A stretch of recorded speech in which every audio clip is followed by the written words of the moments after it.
Hello students, आज हम लोग क्लास 10 के chapter acid base and salt second chapter है। ये क्लास 10 का सेकेंड चैप्टर है एसिड बेस एंड साल्ट की स्टडी स्टार्ट कर रहे हैं अपने फर्स्ट लेक्चर में। इसके पहले हम लोगों ने टोटल 5 पार्ट में chemical reaction and equation chapter को पढ़ा है। अब हम लोग आज ये मेरा फर्स्ट लेक्चर है acid base and salt chapter के लिए। ठीक है, देखो बच्चों, चैप्टर का नेम है एसिड बेस एंड साल्ट। ठीक है, एसिड बेस एंड साल्ट। ठीक, इस चैप्टर को हम लोग समझेंगे। यहां पर इस चैप्टर में हमको पढ़ना क्या है। सबसे पहले हम स्टार्टिंग करेंगे क्लास 9 के एक टॉपिक से, क्योंकि इस चैप्टर को रिलेटेड वहीं से समझाना पड़ेगा ला करके, मैटर से, है ना। ये मैटर क्या होता है? तो मैटर के बारे में हम लोगों ने पढ़ा था कि कोई भी चीज जो प्लेस ऑक्यूपाइज करती हो और जिसका ऑन मास हो, अपना कोई मास हो, वो क्या कहलाता है? वो कहलाता है मैटर। तो सबसे पहले हम समझेंगे क्लासिफिकेशन ऑफ मैटर, ठीक है, on the basis of chemically state. ठीक, सबसे पहले इस चैप्टर को समझने के लिए हम मैटर का क्लासिफिकेशन करते हैं। ठीक है, तो हम यहाँ पे लिखते हैं केमिकल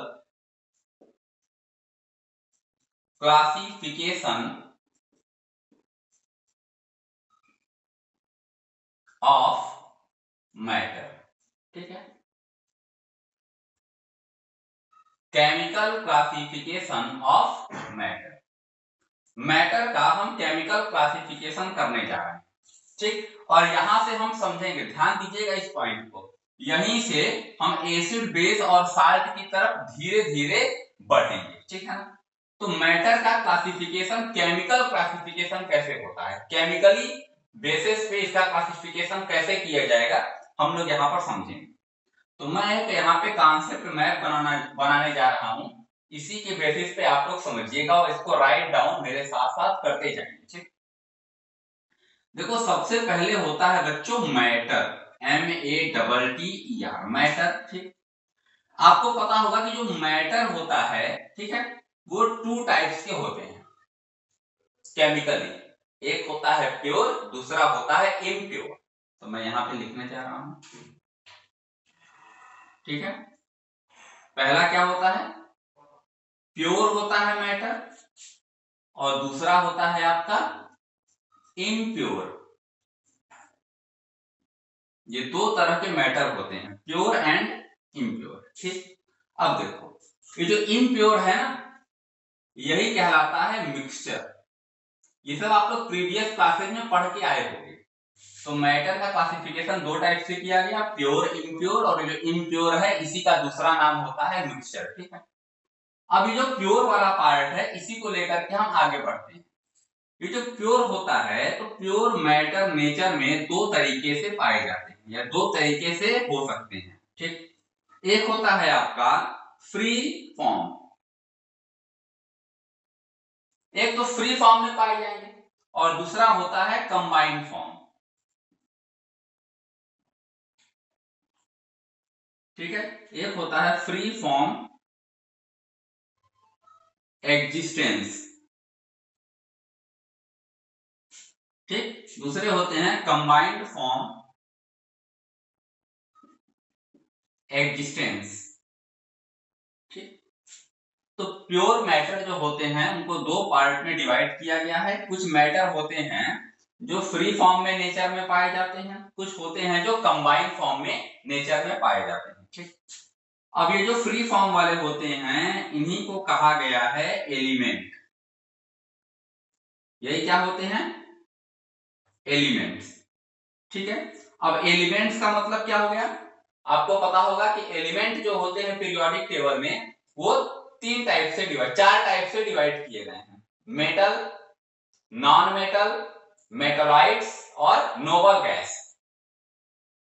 तो जो एलिमेंट्स होते हैं वो किस किस टाइप में हो सकते हैं? in the form of metal, in the form of non-metal, in the form of metallites. मेटलाइट्स का मतलब होता है जिनमें मेटल और नॉन मेटल दोनों की प्रॉपर्टी हो, और नोबल गैसेस, नोबल गैस, इतने फॉर्म में एलिमेंट पाए जाते हैं। ठीक, फिर आते हैं कंबाइंड स्टेट के बारे में। ठीक है, तो कंबाइंड स्टेट का मतलब हो गया कि ये मॉलिक्यूल है, ये एलिमेंट नहीं है। ये किस फॉर्म में आ गए? मॉलिक्यूल्स के फॉर्म में हो गए। अब मॉलिक्यूल को भी दो पार्ट में डिवाइड किया गया है। मॉलिक्यूल भी दो तरीके के हो सकते हैं, होमोजीनस और हेट्रोजीनस। होमोजीनस और हेट्रोजीनस। ठीक है, होमोजीनस का मतलब क्या है? ये सेम काइंड ऑफ एटम से मिलकर बने होंगे। एक ही तरह के एटम से मिलकर जो मॉलिक्यूल बनेगा उसे हम कहेंगे होमोजीनस। ठीक है, सेम काइंड ऑफ एटम्स। ठीक, हेट्रोजीनस में क्या होगा? जस्ट इसका opposite, different kinds, different kinds of atom से मिलकर बने होंगे। ठीक है, ये डिफरेंट काइंड्स ऑफ एटम का मतलब क्या हो गया? ये कंपाउंड होंगे। ये किस फॉर्म में होंगे? कंपाउंड के फॉर्म में होंगे। ठीक है, किस फॉर्म में होंगे? ये कंपाउंड के फॉर्म। कंपाउंड का मतलब क्या होता है कि जब एलिमेंट या एटम फिक्स प्रोपोर्शन में आपस में क्या होते हैं? रिएक्ट करते हैं। फिक्स्ड प्रोपोर्शन में होंगे ये, फिक्स्ड प्रोपोर्शन में। आप लोग पढ़ चुके हो 9th में। ठीक है, अब ध्यान देना। ठीक है, अब फिर से हम बढ़ रहे हैं। तो मैटर को हमने दो पार्ट में डिवाइड किया था, प्योर और इम्प्योर। ये इम्प्योर वाला पार्ट ही मिक्सचर होता है। ठीक, प्योर को ही आगे बढ़ा रहे हैं हम इस चैप्टर को समझने के लिए। तो प्योर जो होता है वह दो तरीके का होता है, फ्री और कंबाइन। ठीक, फ्री में एलिमेंट आते हैं। एलिमेंट का मतलब हो गया, अगर हम पीरियोडिक टेबल की बात करें तो मेटल, नॉन मेटल, मेटलाइट्स और नोबल गैस। एलिमेंट इन्हीं चार कैटेगरी में डिवाइड है, मेटल, नॉन मेटल, मेटलाइट्स और नोबल गैस। ठीक, कंबाइंड फॉर्म की बात करें तो कंबाइंड का मतलब हो गया मॉलिक्यूल। मॉलिक्यूल को दो कैटेगरी में सब डिवाइड किया जाता है। एक होता है आपका होमोजीनस, दूसरा होता है हेट्रोजीनस। होमोजीनस का मतलब है same kind of atom, heterogeneous का मतलब है डिफरेंट काइंड ऑफ एटम। ठीक है, अब ये जो डिफरेंट काइंड्स ऑफ एटम वाले आपके, ठीक है, जो डिफरेंट काइंड्स ऑफ एटम वाले जो मॉलिक्यूल हैं, यही कहलाते हैं कंपाउंड। अब यहीं से अपने चैप्टर पे हम अटैक कर रहे हैं, ध्यान दीजिएगा। इसी पार्ट को ले जाके रिलेटेड कर रहे हैं, किससे? अपने चैप्टर से। क्या रिलेटेड कर रहे हैं कि अब यही जो कंपाउंड है ना, इसी की तीन कैटेगरी होती है। ये जो कंपाउंड है इसकी तीन कैटेगरी होती है। कौन कौन सी? एक तो ये हो सकते हैं एसिड, दूसरा ये हो सकते हैं बेस, और थर्ड ये हो सकते हैं साल्ट। ठीक, तो कंपाउंड को तीन कैटेगरी में डिवाइड किया जाता है। वो एसिड हो सकते हैं, बेस हो सकते हैं और साल्ट हो सकते हैं। इसको आप लोग यहाँ पे नोट कर लीजिए। ठीक है,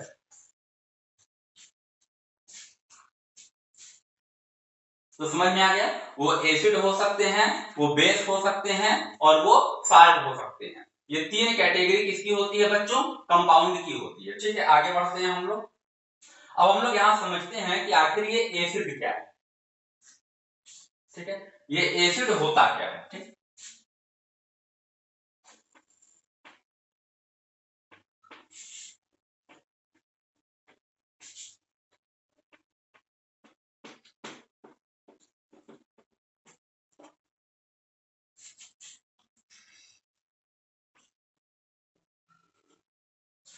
चलिए देखते हैं कि आखिर ये एसिड क्या है।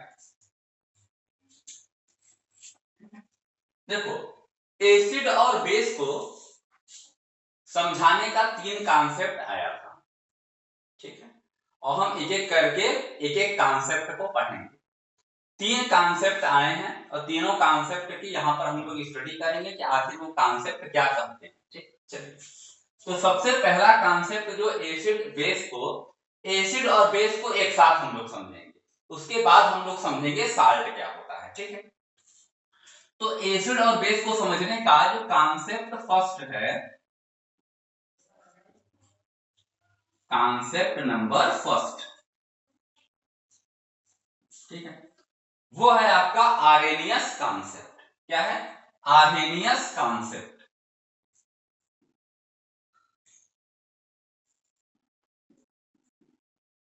आर्हेनियस कॉन्सेप्ट, ठीक। अब आर्हेनियस कॉन्सेप्ट में क्या था हम इसको समझ। देखो ये जो कॉन्सेप्ट था, ठीक है ना, ये H2O वाटर के बेसिस पर था। इसका बेस था वाटर, याद रखना। ठीक है, किसके बेसिस पे आया? H2O। मतलब यहां पर, ठीक है, एसिड को डिफाइन करने के लिए, है ना, बेसिस क्या लिया गया? H2O water. ठीक, जिसको हम लोग कहते हैं एक्वस। क्या लिया गया? एक्वस फॉर्म का यूज किया गया। समझिएगा, आर्हेनियस कॉन्सेप्ट का बेस क्या था? Water, H2O। अब इसमें कहा क्या गया, मैं इस बात को पूरा कंप्लीटली कर रहा हूं। ठीक है, इस कॉन्सेप्ट में कहा गया, ठीक है, कि एसिड ऐसे कंपाउंड होंगे जो वाटर में डिजॉल्व होने पर, ठीक है, पॉजिटिव आयन रिलीज करते हैं। आर्हेनियस कॉन्सेप्ट की मैं बात कर रहा हूं। आर्हेनियस थ्योरी क्या कहती है? आर्हेनियस थ्योरी कहती है बच्चों कि एसिड ऐसे कंपाउंड होंगे, या ऐसे कंपाउंड को हम एसिड कहेंगे जो वाटर में डिजॉल्व होकर, देखो वर्ड क्या आया, वाटर में डिजॉल्व होकर, तो बेसिस क्या हुआ इसका? वाटर। ठीक है ना, मतलब कि आर्हेनियस कॉन्सेप्ट को एक्सप्लेन करने के लिए वाटर का यूज किया गया, कंपाउंड को एक्वस फॉर्म में लाया गया, तभी इस कॉन्सेप्ट को एनालिसिस किया जा सकता है। ठीक, तो यहां समझेंगे फिर से एक बार क्या कहा गया, यहां मैं लिख रहा हूं। ठीक, ध्यान दीजिएगा। Acids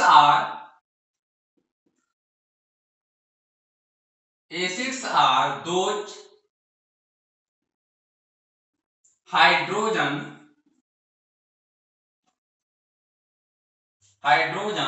containing compound which when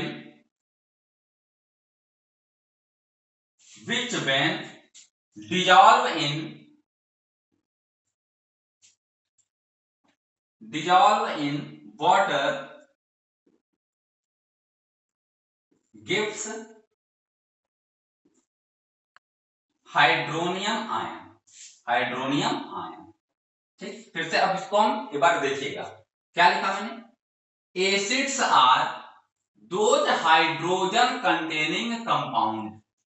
तो पहला चीज आपको क्या पता चला कि आर्हेनियस कॉन्सेप्ट जो है वो उन्हीं कंपाउंड पर फॉलो करेगा जिनमें हाइड्रोजन प्रेजेंट होगा। Hydrogen containing compound which when dissolved in water gives hydronium ion. ये कॉन्सेप्ट क्या कहता है कि एसिड ऐसे कंपाउंड हैं जो वाटर में डिजॉल्व होकर हाइड्रोनियम आयन देते हैं। देखो हाइड्रोनियम आयन का मतलब होता है H आयन से, H आयन। ठीक है, इसी को हम लोग कहते हैं हाइड्रोनियम। ठीक है, H आयन कह दो चाहे कह दो H3O+, ठीक है, हाइड्रोनियम आयन। ठीक, अब हम लोग कुछ एग्जांपल देख लेते हैं।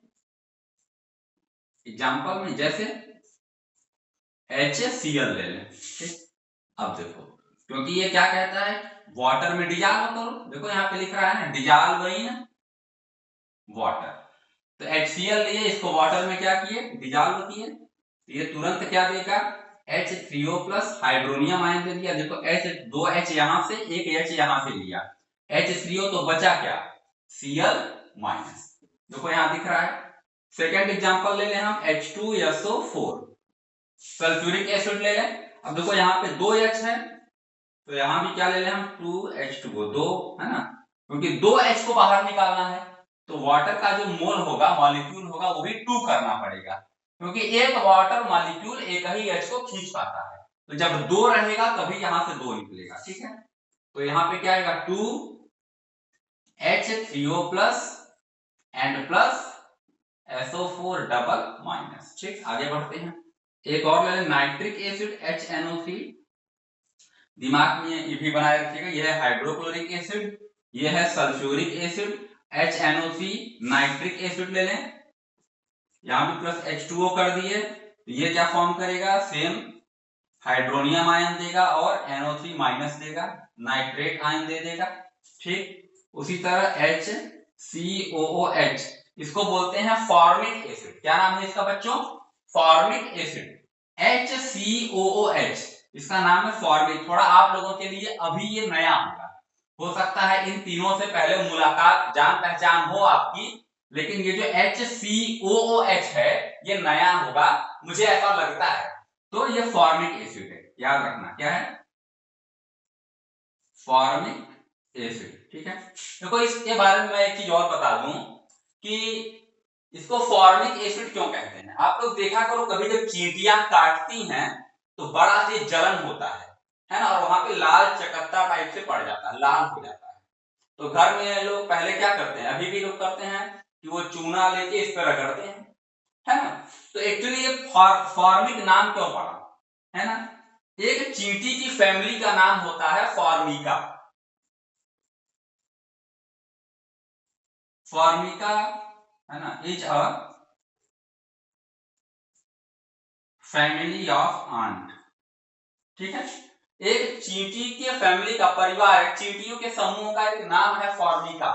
तो क्योंकि ये जो एसिड है ये चींटियों में पाया गया, उन चींटियों में पाया गया, तो इसीलिए नाम दिया गया, इसको फॉर्मिक एसिड कहा गया। ठीक है, अब देखिए इसमें हम लोग मिलाएंगे H2O, ये भी फॉर्म करेगा H3O plus means hydronium ion, मैंने लिखवाया है हाइड्रोनियम, क्या पढ़ते हैं इसको, हाइड्रोनियम आयन।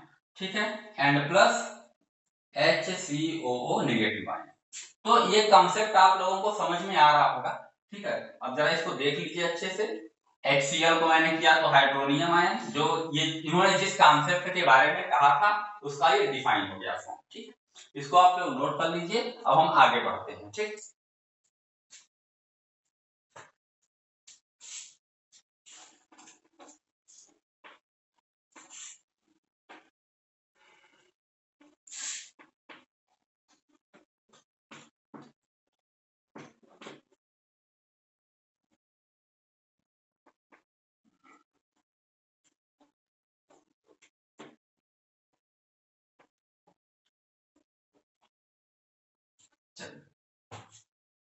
अब देखिए इसी थोड़ा सा और इस बात को आगे बढ़ा रहे हैं।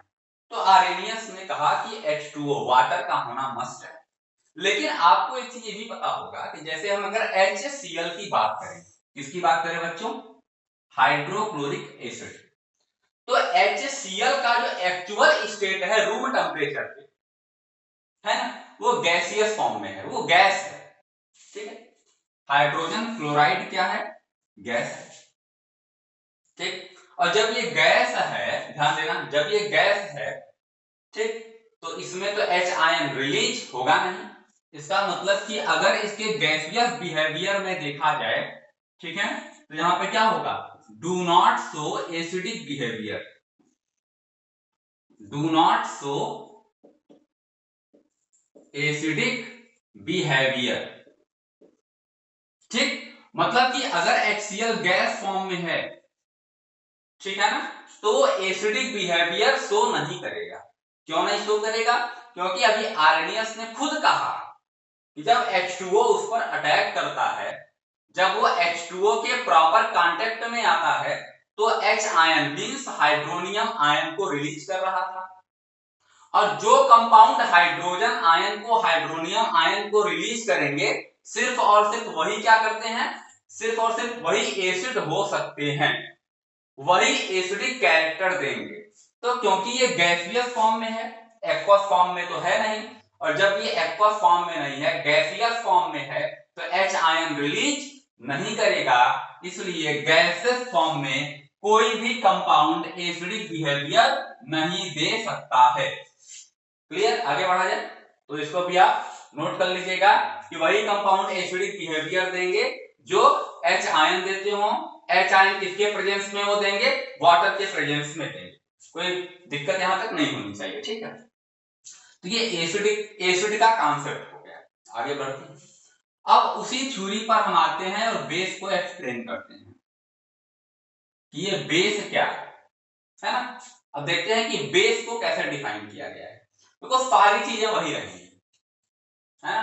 वाटर में डिजॉल्व करने पर, अब जैसे एसिड में क्या था, वो H आयन दे रहा था, हाइड्रोनियम आयन दे रहा था, ठीक है ना? यहां पर ये OH आयन देगा, OH माइनस देगा, जिसको हम कहते हैं हाइड्रोक्सिल आयन। क्या बोलते हैं? हाइड्रोक्सिल आयन बच्चों, ठीक है? तो क्या लिखेंगे? Those compounds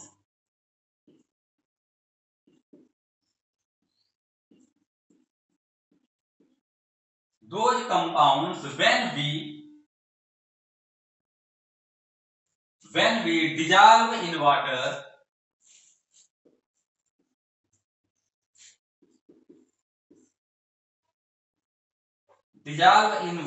gives OH minus ion as negatively charged ion is known as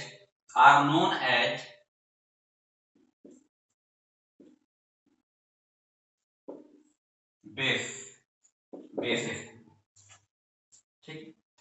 Those compounds when we dissolve in water gives OH minus ion as negatively charged ion are known as bases.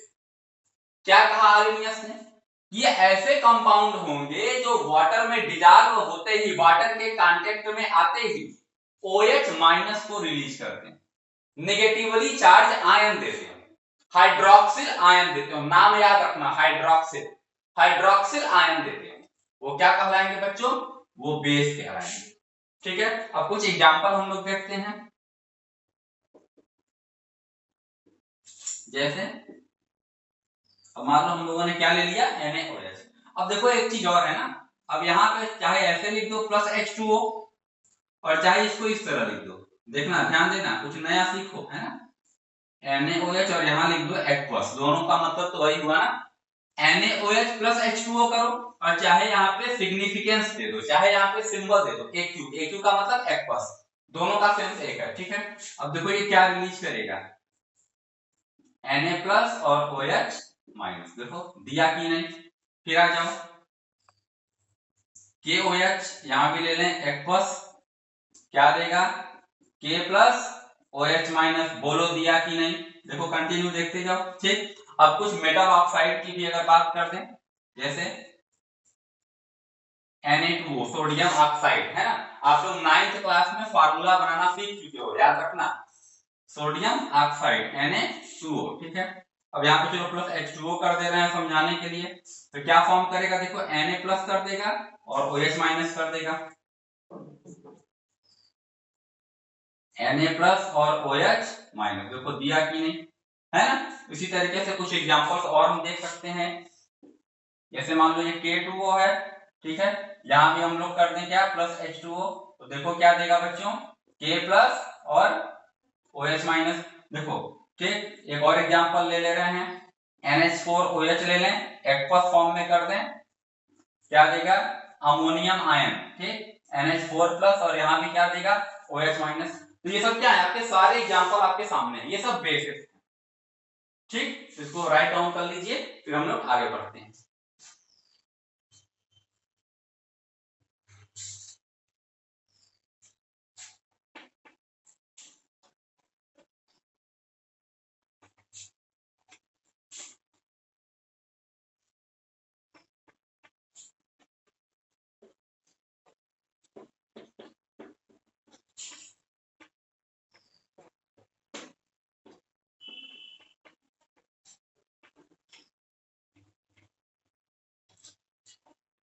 चलिए ठीक।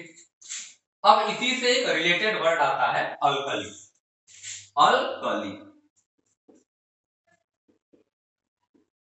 अब क्या है ये alkali, क्या है समझिए, ठीक है ना। देखो अल्कली ऐसे बेसेस को हम कहते हैं। देखो बेस भी दो तरह के होते हैं। अब अल्कली का कॉन्सेप्ट मैं बता रहा हूं। देखो बेस जो होते हैं वो दो तरह के होते हैं। एक होते हैं वाटर सॉल्युबल और दूसरे होते हैं वाटर इनसॉल्युबल। ठीक, पानी में घुल जाएं, एक वो है, और दूसरे जो कि पानी में न घुले। तो दो तरह के बेस होते हैं, बस तो अब यही समझना है। तो ऐसे बेस जो पानी में सॉल्युबल होते हैं, water soluble base are called alkali. यही क्या है, अल्कली। ठीक, तो हम यहां पे क्या लिख सकते हैं बच्चों कि all water soluble bases are called alkalis, are called alkalis। ठीक है, ऐसे बेस जो वाटर में क्या हो जाए, सॉल्युबल हो जाए, वो क्या कहलाएंगे, अल्कलीज कहलाएंगे। इसका मतलब क्या हुआ, ठीक है। अब देखो समझना, इसका मतलब कि जो आर्हेनियस का जो कॉन्सेप्ट है, ठीक, वो अल्कलीज पर तो फॉलो कर रहा है। ध्यान देना, वो अल्कलीज पर तो फॉलो कर रहा है। क्यों?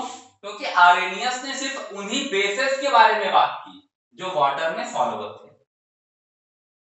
समझना बात को, है ना।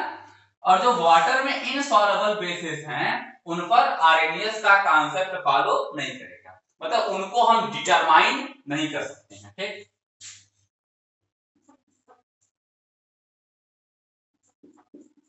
यानी नॉट फॉलो या not explain by Arrhenius concept, मतलब इनकी व्याख्या आर्हेनियस कॉन्सेप्ट नहीं कर सकता था। किसकी व्याख्या, किसके बारे में आर्हेनियस कॉन्सेप्ट नहीं बता सकता था, ऐसे बेसिस जो वाटर में इनसॉल्युबल थे। फिर से समझो क्यों नहीं बता सकता था, क्योंकि आर्हेनियस का कॉन्सेप्ट तो वाटर पे है ना, वो तो वाटर को साथ लेके चल रहे हैं। वो तो उन्हीं एसिड के बारे में बता रहे हैं जो वाटर में सॉल्युबल है, उन एसिड के बारे में कुछ नहीं बोल रहे हैं जो वाटर में इनसॉल्युबल थे। तो वही काम इन्होंने बेस के लिए भी किया। ये और ये सिर्फ इसी बेस के बारे में बता रहे हैं जो वाटर में सॉल्युबल है, मतलब अल्कली के बारे में ये बता रहे हैं। ये ऐसे बेस के बारे में नहीं बता पा रहे हैं जो वाटर में इनसॉल्युबल थे। ठीक है, तो आगे हम लोग पढ़ते हैं और इसको समझते हैं। ठीक है,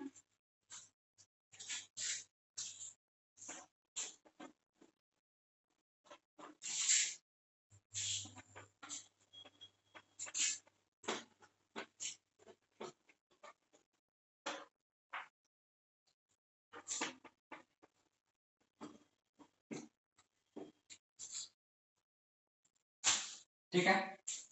तो ये फर्स्ट कॉन्सेप्ट आपका कंप्लीट हुआ, इसकी कुछ लिमिटेशन दी है, उसको हम लोग आगे पढ़ेंगे। पहले कॉन्सेप्ट पढ़ ले रहे हैं तीनों, ठीक है। अब आता है concept 2।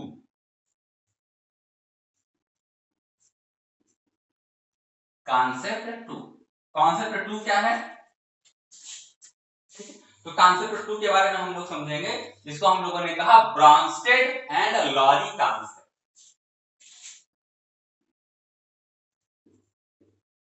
Brønsted and Lowry concept. अब दूसरा कॉन्सेप्ट आता है, ये सबके सब क्या है, एक्चुअली हुआ क्या था ना कि आर्हेनियस कॉन्सेप्ट फेल करता है, फेल हुआ तभी दूसरा कॉन्सेप्ट आया, ये फेल करेगा तभी तीसरा कॉन्सेप्ट आएगा, याद रखना, है ना। इसका मतलब पहले कॉन्सेप्ट में कुछ कमियां हैं, मैं उसको आगे बताऊंगा नेक्स्ट वीडियो में, नेक्स्ट लेक्चर में। ब्रॉन्स्टेड एंड लॉरी कॉन्सेप्ट, अब ये क्या करता है, ठीक, तो पहले समझते हैं कि इसका बेस क्या है, किस बेस पे ये बात करेगा। ठीक है, तो इसका जो बेस है बच्चों, ये H आयन को लेकर के बात कर रहा है, प्रोटॉन पर बात करेगा। अभी कहोगे सर आप H आयन बोल रहे हैं, फिर कह रहे हो प्रोटॉन। मैं समझाता हूं कि H आयन और प्रोटॉन कैसे सिमिलर है।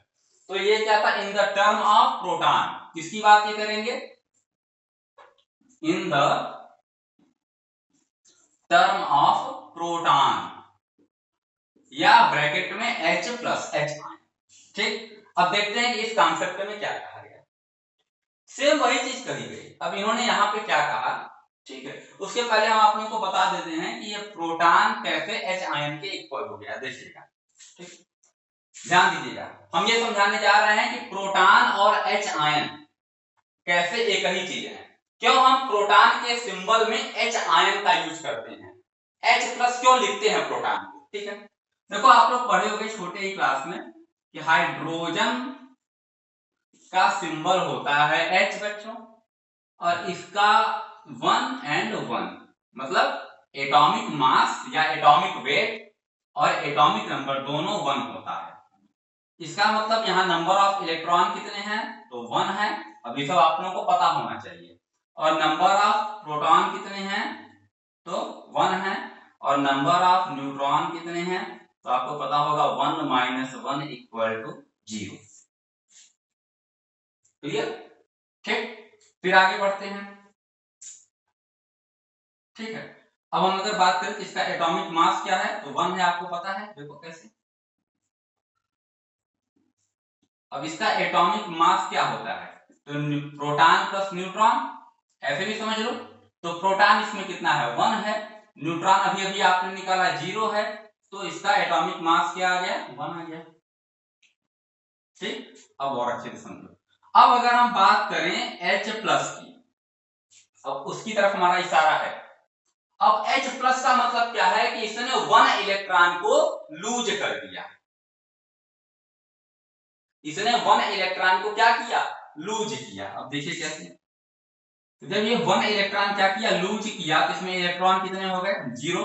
क्योंकि देखो पहले इलेक्ट्रॉन कितने थे, एक ही थे, और एक थे और एक को इसने लूज कर दिया। प्लस साइन कब आता है, जब इलेक्ट्रॉन निकलता है। 1 प्लस साइन क्या शो कर रहा है कि एक इलेक्ट्रॉन निकल गया, लूज कर दिया, इसने निकाल दिया, बाहर कर दिया, तो इलेक्ट्रॉन हो गया 0। प्रोटॉन पे कोई असर नहीं पड़ता है, प्रोटॉन 1 रहेगा, और न्यूट्रॉन पहले से क्या था, 0 था। अब जरा ध्यान दो, इस स्ट्रक्चर पे ध्यान दो। अब उसके पास सिर्फ और सिर्फ है क्या, प्रोटॉन, है कि नहीं। इसीलिए हम लोग H प्लस को क्या लिख देते हैं, प्रोटॉन लिख देते हैं। ठीक है ना, ठीक। अब इस कॉन्सेप्ट के बारे में, किस कॉन्सेप्ट में कहा क्या गया है, इसको लेकर के हम अपने नेक्स्ट वीडियो में बताएंगे आप लोगों को। ठीक है, ओके, थैंक यू बच्चों।